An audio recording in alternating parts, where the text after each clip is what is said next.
Let's talk about Senator Obama. He's clearly upset at your speech at the Republican National Convention when you took on, quote, community organizers. Do you think that maybe being a little too rough on Senator Obama? Some of his critics think that was over the line and too tough. Oh, I certainly didn't mean to hurt his feelings. Didn't mean to offend any community organizers either. I do have respect for those who have chosen public service. And what I was doing, though, certainly, it should be obvious, was directing a comment to him as he had taken a shot at small mayors across the nation. So it was payback. And you know, small mayors of small towns, quote unquote, they're on the front lines. They're held accountable every single day that they are in office with real responsibilities that do demand that accountability and invite accountability.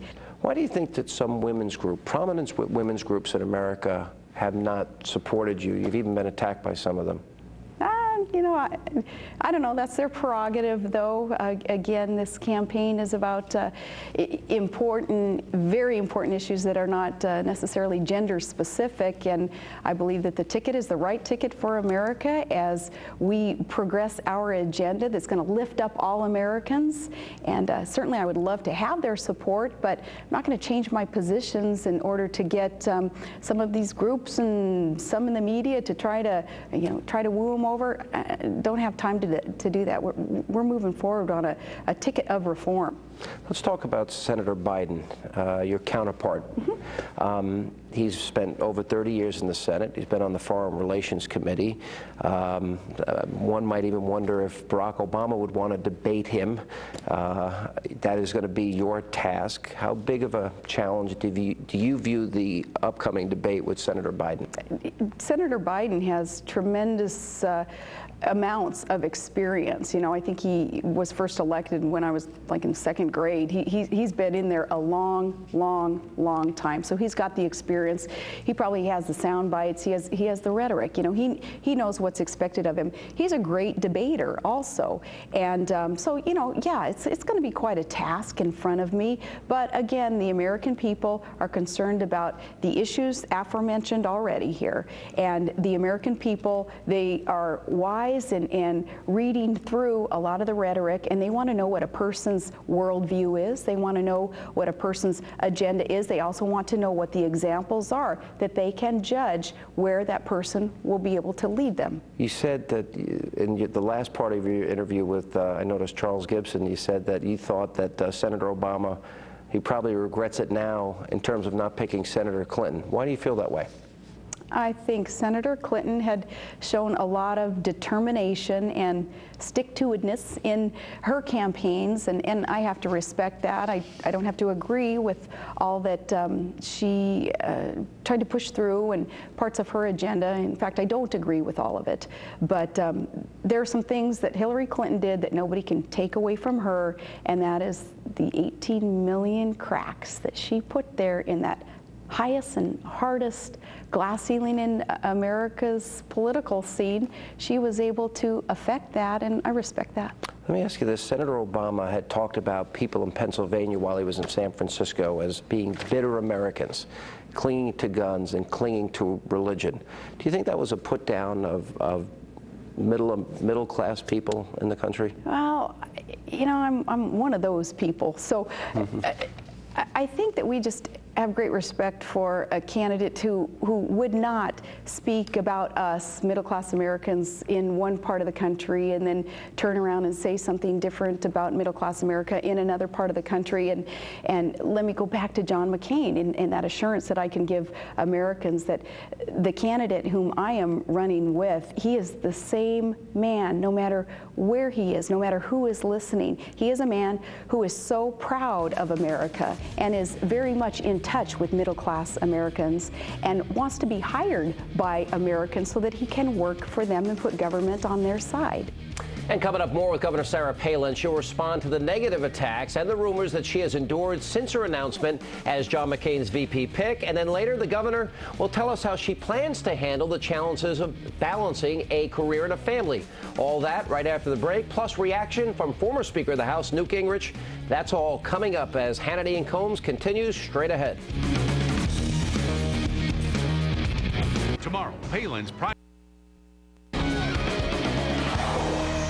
And we continue now with my exclusive interview with Republican Vice Presidential nominee, Governor Sarah Palin. How are you dealing with some of the harsh attacks against you? Let me give you a couple of examples. Oh, thanks. Good. Yeah. I'm glad to do it. Yeah. South Carolina Democratic chairman said your primary qualification seems to be you didn't have an abortion. Politico reported, the National Organization for Women's spokesman, she's more a conservative man than she is a woman on women's issues.